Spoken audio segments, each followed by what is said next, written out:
Hey guys, what's up? It's Adam here from AM Music, and in this video, I want to share with you 7 of my favorite tips to improve your ears. Some of these I was taught when I was learning audio engineering at university, and some are just other little tips and tricks I've picked up. So let's jump into it. So number 1 is very basic, and it is just to listen actively. Rather than when you listen to your track and you hear all the stuff you like and you enjoy it and you get the pleasure from it, try and approach it from more of an analytical standpoint. I encourage you to listen and actually try and pick out every single thing that's happening. So, oh, okay, there's the drums. Oh, the kick drum. Oh, that's quite a loud kick drum. That's a very acoustic sounding snare. It's quite roomy.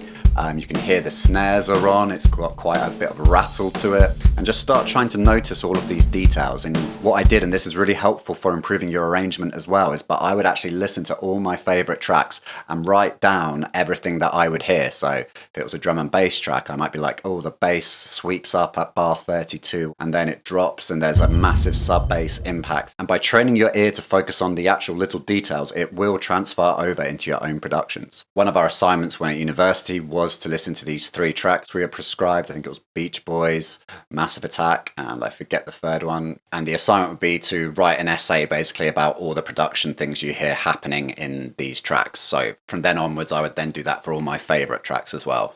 But this is a great way to engage your ear and listen actively, and this will really help develop your ear. Okay, number 2 is to use an audio frequency trainer. And if you want to mix your own tracks or mix other people's tracks, then you need to understand where the different frequency ranges are, what the different frequencies sound like. So you can be like, okay, that's 6K, or is like a 1K test tone. It's not like you have to know them off by heart, but the quicker you can move around between these frequency ranges and hear, oh, there's too much boxiness on this drum kit, boom, you can scoop that out really quickly because you know where the boxiness sits, maybe like 300, 400 hertz. These kind of things will make you massively improve the speed of your mixes. You can learn this just through time, but if you want to speed this up, you can do audio frequency trainers. This just will play a tone and you guess what frequency it is. Like this one here, you just basically put it on a beginner, intermediate, pro, guru. So you go new tone. So 315. And then you go to the next one, new tone. Sounds like 3.1. Then you just work your way up through different things. 125. New tone. Oh, that's bright. 8K.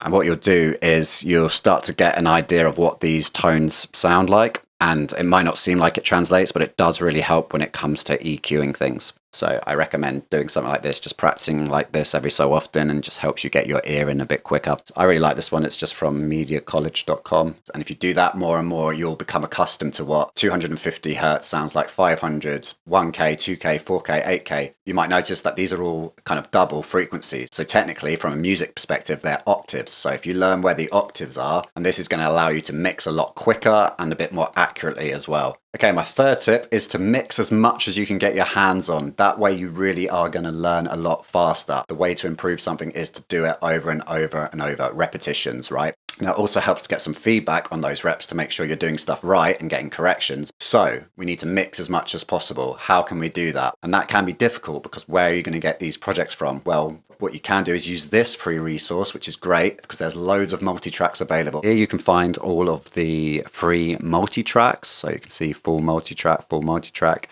You can download them here. So this is Cambridge Music Technology. This is their website, and this is also a great book, by the way. I really recommend this. I read this quite a long time ago. And then at the bottom you've got all these multi-tracks that you can practice on, and there's loads of different styles. So yeah, that's something you can definitely jump into, and that's great because it gives you a chance to practice a load of different styles, and it just allows you to get your hands on a load of different mixes, and mixing different things will really help you in developing your ears. Okay, so number 4, this is more of a practical tip. So as an engineer, as a producer, you have to get really familiar with the whole frequency range, and so a big part of that is mastering the art of EQ. So how can you do that? So one thing you can do is turn off the analyzer. So most of them have a spectrum analyzer built in. Try turning that off and working without that for a while. Therefore, you're not looking for the spikes. You're actually training your ears to find the spikes. And everyone says with EQ to do a boost and then boost 10 decibels, let's say, and then sweep through till you find that frequency. I think that works great as well because it does actually train you to find the right frequency. But what you can do instead is before you actually do that, actually just try and guess the frequency. Actually stop and think like, okay, before you sweep it, go, I think it's too bright. I think that might mean there's too much 6 kilohertz.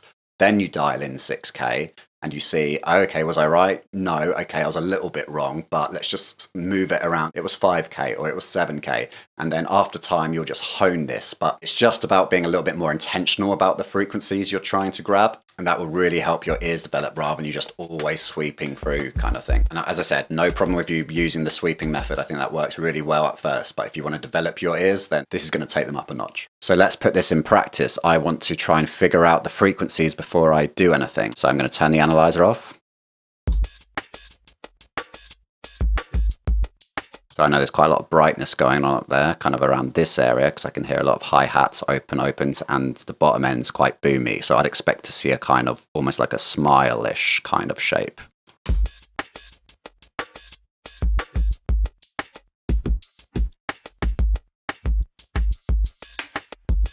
Okay, so a little bit. I thought that was going to be a little bit higher up, actually. So before that, I then decide on things, say I think it's too boomy for my track, I might be like, okay, well, I need to cut some of that low end. So let's try 100 hertz. Okay, so that wasn't enough. Then maybe I go...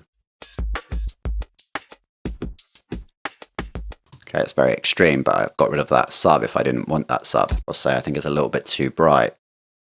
Let's try cutting around here. That's where cymbals normally sit, around 6, 8-ish. That softened it, doing quite extreme, but it's to illustrate a point.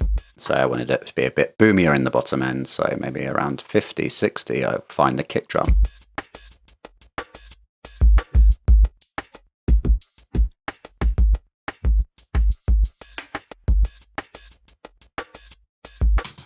So rather than using the analyzer, rather than sweeping to find the frequency, I just try and guess where the frequency is first, and then I boost it or cut it. And this way you're going to train your ears a lot better than solely relying on the analyzer or from doing the old classic sweep. This other way just forces you to actively think a bit more about the frequencies rather than just kind of trial and erroring. It helps to be a little bit more deliberate about it. Okay, number 5, this is to use reference tracks. Bring your favorite tracks or your reference tracks into your DAW, then apply some analytic tools to them, stuff like Voxengo Span, that's free. I love TR5 metering from IK Multimedia. Anything that gives you dynamic range, DR, peak, LUFS, some sort of spectral analyzer. And then what you can do is just look at your favorite tracks. I know we're developing our ears, but sometimes it helps having that visual connection as well. So by seeing the tracks and looking at the different meters, it'll also give your ears a better understanding of what's going on. So yes, this is more of a visual tool, but it will also help your ears. Okay, so I've got some reference tracks here. I'll bring in Radiohead, Everything in Its Right Place, because I love this track and I love the vocals on it. So I might often use it for a vocal reference. Say I'm doing something indie, electronic-y, then yeah, I might use this. And I'll bring it into the DAW itself, so you can then look at it through some tools. So I've got mine on my master bus here. I'm not going to play the track because I don't want the video to get taken down. I've got TR5 metering. I like this one a lot from IK Multimedia. That's for my dynamic range, my LUFS, my RMS, and my peak. I've also got a Lisa-Zhu meter down here for showing the spectral arrangement. You've got a couple of meters here for left, right, mid, side.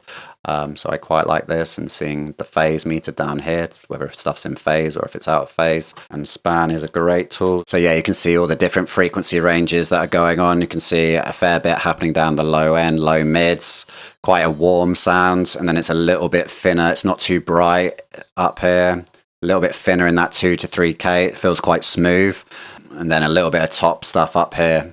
Although it's advisable not to always rely on your eyes, this tool in the beginning can really help you understand what's happening with a track. So this is intended to supplement your ears, not completely replace them. So it actually helps to see, oh, okay, there is a lot of sub going on down here, or, oh, okay, there is a dip in the kind of upper mid-range that makes it maybe sound a bit smoother. And you can do this with all your favorite tracks and start just looking how they appear on a spectrum analyzer. Okay, number 6. So this is another ear training exercise, but I'm talking more traditional ear training here. So if you're a professional musician and you've gone to some sort of conservatoire or you've been through any sort of tuition, ear training will be a part of that. So interval training, so being able to tell what a minor third sounds like, or a perfect fifth, or an octave. That's really helpful and really useful to you as a producer. I know as engineers, we're often thinking in terms of hertz and frequencies, but it also helps to really understand, oh, that's a minor third, or oh, that's an octave. That means it's double the frequency. So by doing ear training exercises that you can find here that I'm going to show you, by using these, it will develop more your musical ear, and that will in turn help you as a producer and as an engineer. Another part of this is working songs out by ear. I think this helps so much. It really helps with like arrangement.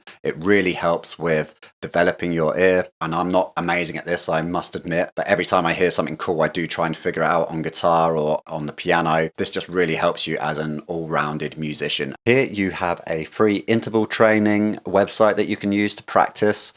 This one's just musictheory.net, exercises ear interval. I'll put a link. But all this does is it's basically training your ear, your musical ear, so to understand different intervals, which is like really important if you're a musician. So this will help you too as a producer, as an artist. So you just go on here, you listen to the two sounds, and then you have to say what the interval is. That sounds like a perfect fifth to me. That's unison. You get the idea.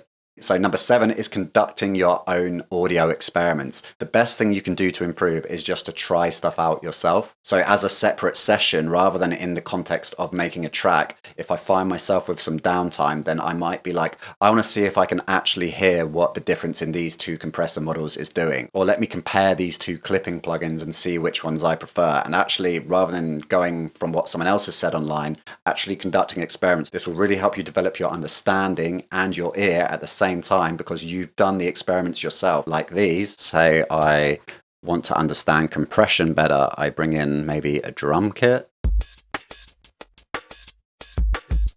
Okay.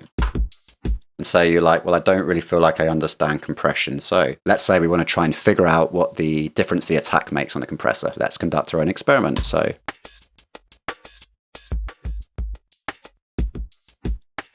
that sounds more open.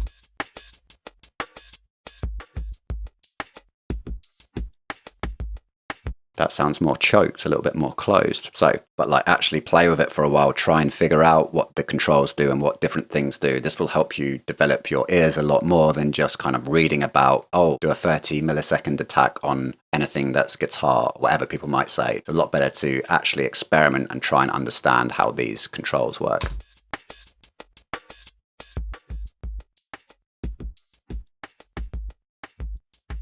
Slow release is kind of lethargic. It's kind of taking away the brightness is what I hear from release. It sounds a little bit sharper, a little bit brighter.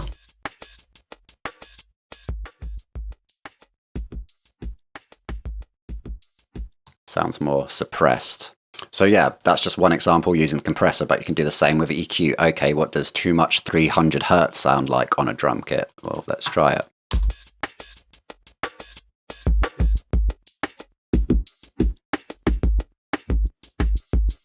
Okay, well to me that sounds boxy, and if you hear someone say, oh, the drums sound a bit too boxy, it's probably there's too much 300 hertz knocking about in there.